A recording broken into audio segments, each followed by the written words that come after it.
السلام عليكم ورحمة الله، كنتمنىكم تكونوا بخير وعلى خير وبصحة جيدة إن شاء الله يا ربي، ومبروك عواشركم، والله يتمم ما تبقى من هذا الشهر المبارك على خير إن شاء الله، والله يدخل عليكم إن شاء الله هاد الأيام كلها بالفرح وبكل ما كتمناو إن شاء الله، واللي في خاطرو شي دعيوة الله يحققها ليه إن شاء الله يا ربي. المهم على بركة الله غنبداو هنايا بأول حاجة هي الحريرة المغربية على حقها وطريقها. المهم غادي نجبد المكونات اللي هما الكرافس، راه ديجا هنا غاسلاه ومنقياه ومسقطراه ودايراه في واحد البابي ودرتو في بلاستيكه في الثلاجه باش يبقى هكا طري ويبقى مزيان. اما داك اللي كيكون في الكونجيلاتور في المجمد صراحه ما كيعجبنيش هذيك المذاق ديالو، ما كيبقاش باين وما كيبقاش مزيان. المهم خدينا قبيطه هكا ديال الكرافس، البصله مقطعه رقيقه، الفلفله مطيشه غادي نديرها ان شاء الله طيب بوحديتها، عندي الخرقوم، سكنجبير، شويه البابريكا، شويه ديال البزار، شويه ديال الملحه وواحد العويد ديال القرفه. هنايا غادي ندوز ندير مطيشه ديالي باش طيب، غنحيد لها شويه ديال ديك الزريعه اللي لداخل باش ما كتجيناش بزاف ديك الحريره حامضه بزاف. المهم غادي ندير لها نفس الطريقه ونديرها طيب على خاطرها صافي، ونخليوها جانبا وندير لها واحد القطيره ديال الماء. ملي كطيب كنطحنوها ان شاء الله في الاخير حتى كيطيب لينا كاع داك الحماص العدس، ونطفيو عليها ديك الساعه نزيدو ديك مطيشه. المهم دابا غادي نسمحوا لي راه ولدي حدايا كيلعب. المهم دابا غادي ناخذ مطيشه كيما شفتوا غنديرها كامله هنا في كاسرونه ونخليها طيب. وبالنسبه للحريره ديجا درت البصله كتشحر، غادي ناخذ شويه ديال الحيمات، المهم عظيمات بحال هكا فيهم الحيمات وداكشي نسمو ديك الحريره ديالتنا. وغادي ندير ان شاء الله سميتو ندير العدس ندير الحمص. انا دابا راه كنعاود نمونطي في الاخير، يعني ماشي دابا كنطيب وكنهضر معاكم، ما راه كنخليه حتى كندير المونتاج وكنعاود الصوت، كنزول داك الصوت وكنعاود الصوت من جديد. راكم عارفين مع الزربه ومع سميتو خصك تزربي تصغري شويه الفيديو تمونطي، يعني ما يبقاش طويل بزاف باش ما يكونش ممل.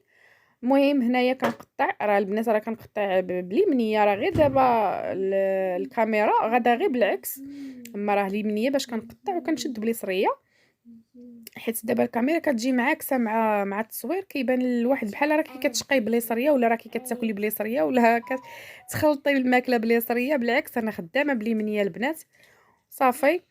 وهنايا غادي ندير داك الكرافس، غادي نزيد نرققو واحد شويه. المهم انا كيعجبني شويه رقيق، ماشي غليظ وماشي رقيق، بين وبين متوسط. ونديرو حتى داك الربيع حتى هو مقطع، قزبر ومعدنوس. عندي زلافه ديال الحمص مرطبه ليله كامله، وعندي العدس حتى هو منقياه مرطبه حتى هو ليله كامله. انا ديجا عندي في الثلاجه دايره كيلو ديال الحمص منقياه مرطبه، كيلو ديال العدس منقياه حتى هي ومرطباها ومسقطراهم مزيان دايرهم في الكونجيلاتور. هنايا خديت الحيمات، واحد الحيمات هكايا ديال بكري ولا غنمي اللي كان فيهم عضيبات بحال هكايا غنبنوا بهم هاد الحريره صافي. غادي نديرو كلشي يتشحر مزيان. السر في هاد الحريره هذا هو انك تخلي دوك الحيمات يتشحروا مزيان مع البصله، وصافي ضيفي لهم المكونات اللي هما داك الكرافس والعطريه والحمص العدس، شويه ديال زيت الزيتون، زيت نباتيه. وبالنسبه للسمن اللي بغات دير واحد النبيشه السمن ديرها، اللي بغات دير الضويمه ديال السمن اللي بغيتو، عندكم الاختيار. كاينه ديك الضويمه ديال الحريره حتى هي كتجي زوينه. المهم انا كنخليها طبيعيه كامله 100% ما فيها لا ضويمه لا حتى شي حاجه، وليكم الاختيار نتوما. وبالنسبه للمطيشه راه كنخليها ديال الطيب، غنغطي عليها من بعد ونطحنها ان شاء الله ونضيف لها حتى واحد المعلقه ديال مطيشه الحك. المهم المراحل كامله غادي تشوفوها معايا ان شاء الله اليوم كيفاش كنوجد الحريره. هنا العطريه كما شفتوا راه باينه، واحد العويد القرفه ضروري كيعطي واحد النسمه زوينه للحريره. حمص عندي هنا واحد الزلافه راني محيداه ديجا جامد وبقى في الزلافه. وعندي هنا العدس حتى هي بنفس الطريقه ديجا منقياها ومرطباها ودايرها في الكونجيلاتور حتى هي جامده. وغادي نطلق هنا شويه الماء باش يسخن ديال الشوفو، وفي نفس الوقت دايره واحد لابول واحد الزلافه لداخل كتعمر ما كنضيعش داك الماء. وغادي نخلط مزيان ديك الحريره والماء سخونه هو كيسخن، وفي نفس الوقت راه كندير ديك البلاصه باش كيتجمع فيها الماء، بحال كنغسل فيها خضيره وداكشي، ما كنضيعوش الماء. المهم درت الماء هنايا سخون من الشوفو، وغادي ندير داك الكرافس ديالي اللي قطعت متوسط، ما يكونش رقيق بزاف. الكرافس السر ديالو يكون هكا متوسط، ما يكونش رقيق تاني بزاف. غادي نزيد الماء صافي، غنبقى نشقى ونبقى نحيد دوك المعينات اللي كنخدم بهم باش نربح الوقت وما يتجمعوش عليا في الاخير ملي كنبغي نغسل وداك الشيء. بالخصوص هكا ملي كيكونوا الضيفان وداك الشيء جايين عندك، ضروري خصك تبقاي تنقصي عليك المعينات. اما الا بقيتي اللي شقيتي فيها تحطيها، اللي شقيتي فيها تحطيها، كيتجمعوا ما يعني ماشي خدمه وغتحصلي في الاخير. هنايا مطيشه بدات كطبخ، غطيت عليها خليتها باش طيب. هنا ملي طابت شربت داك الماء ديالها مزيان وطابت، غادي ندوز باش نطحنها. الحريره ديالي راه سديت عليها راه كطيب.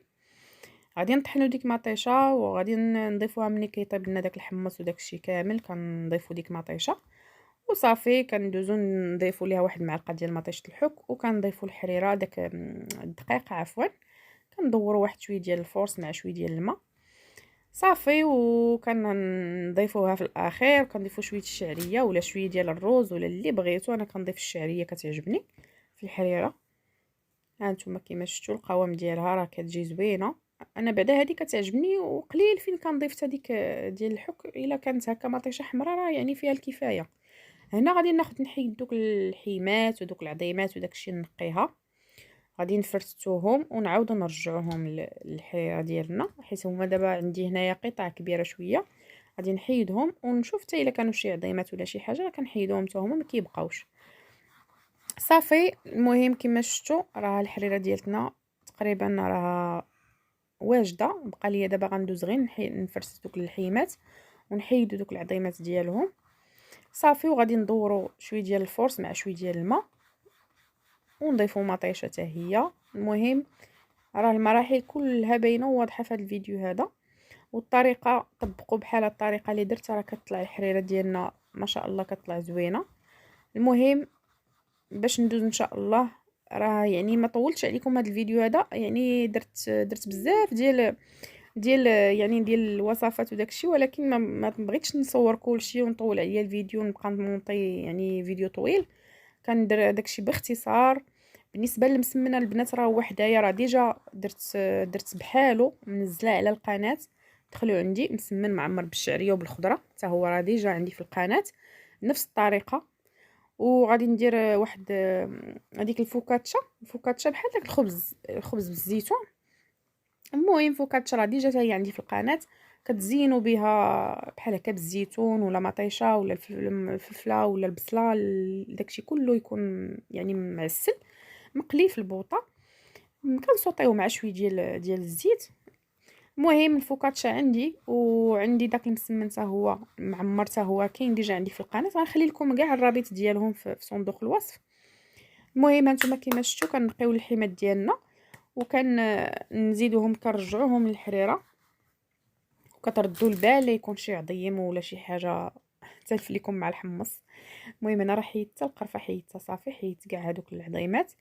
غادي ناخذ دابا هانتوما شفتوا راه كنخلط باليمنيه، ولكن عندي الكاميرا يعني بالعكس، داكشي علاش كيبان لكم بحال كنخدم باليسريه. غادي ناخذ هنايا واحد الكويس ديال الفورس، حيت انا عندي كميه كبيره ديال الحريره، وغادي نديرو في كاسرونه نيت اللي طيبت فيها مطيشه، نفس الكاسرونه فين طيبتو مطيشه فين تخلطوا داك الفورس ديالكم ماشي مشكل. المهم غادي نخلط مزيان داك الفورس مع الماء. الا بان لكم فيه دوك التكتلات ولا محبب، ممكن انكم يعني تصفيوها عاد باش تضيفوا وميم طون نتوما كتخلطوا. انا هنا راه كنخلط فيها وفي نفس الوقت راه كنطيب حوايج وحدين اخرين، حيت ماشي ما يمكنش نبقى انا مركزه غير على الحريره. كما شفتوا في الاول راه كنت دايره الحريره مركزه باديه معكم بالحريره، ولكن كنحبس كنمشي كندير حوايج اخرين. كندير المسمن، كنعجن العجينه ديالو، كنعجن داك العجينه ديال الفوكاتشا ولا الخبز التركي، كنوجد المسمن حتى هو يكون مورق على حساب نتوما الطريقه كيفاش بغيتو، واش في الفران واش في المقله. المهم نفس الطريقه باش نفس المكونات نفس الطريقه باش عجناه، غير نتوما كطيبوه كيف ما بغيتو في الفران كتدخلوه الفران، بغيتوه في المقله كطيبوه في المقله اللي بغيتو. هنايا غنضيف شويه ديال الشعريه، انا كتعجبني الشعريه في الحريره. المهم نخلط مزيان، مره نبقى نخلطها باش ما يعني باش ما تكورش لكم مع داك الدقيق من الاسفل وما تحرقش لكم ديك الحريره. طريقه كما قلت لكم راها باينه واضحه. هنايا غادي نخليها على عافيه تكون مهيله. انا شعلت ليها الجهه الاخرى وغادي نخليها هنا طيب على خاطرها باش ندوز ان شاء الله نطيب المسمن ديالي وندير سميتو، ندير داك المسمن يطيب، ندير داك الفوكاتشا في الفران حتى هي طيب. انا صراحه يعني بديت طياب بكري الصباح باش نربح الوقت باش ما نتعطلش.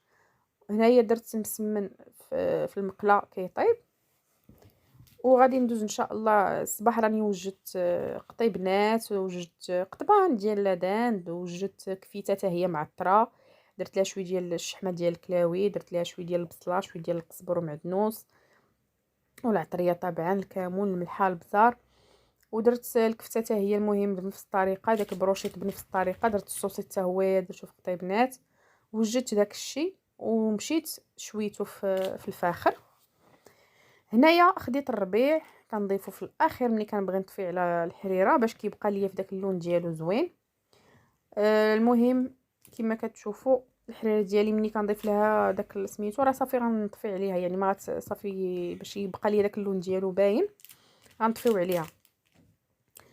المهم المسمن حتى هو غادي نكملو بنفس الطريقه حتى كنطيبو كامل. راه ديجا قلت لكم منزلاه في القناه. هنا الكفته كما كتشوفوا طيبتها بهذه الطريقه، وشلاضه ديالي راه وجدتها الصباح بكري.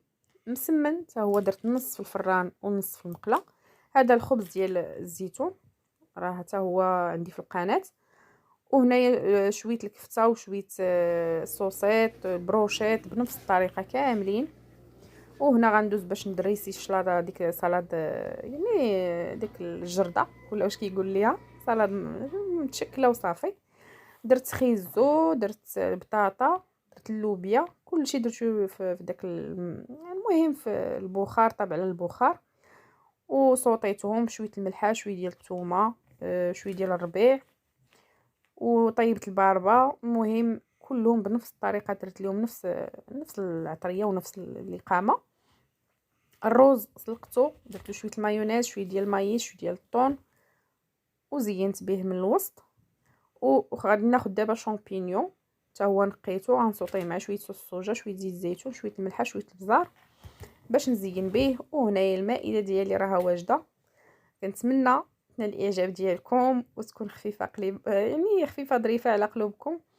وصافي زينه بشويه ديال شباكيه، شويه ديال التمر، شويه ديال درت العصير، خلاص راه العصير باين. المهم نتمنى هادشي ينال الاعجاب ديالكم. والمائده ديالي طبعا راه زينتها حتى هي بدوك دوك المعينات كنت تقضيتهم صراحه من مرجان عجبوني. والحريره ديالي ها هي واجده، ودرت التمر زينته في واحد الطبق، والخبز ديالي ديال الزيتون حتى هو كيجي زوين، العصير. المهم نتمنى هادشي ينال الاعجاب ديالكم، ومع سلامه الفيديو الجاي.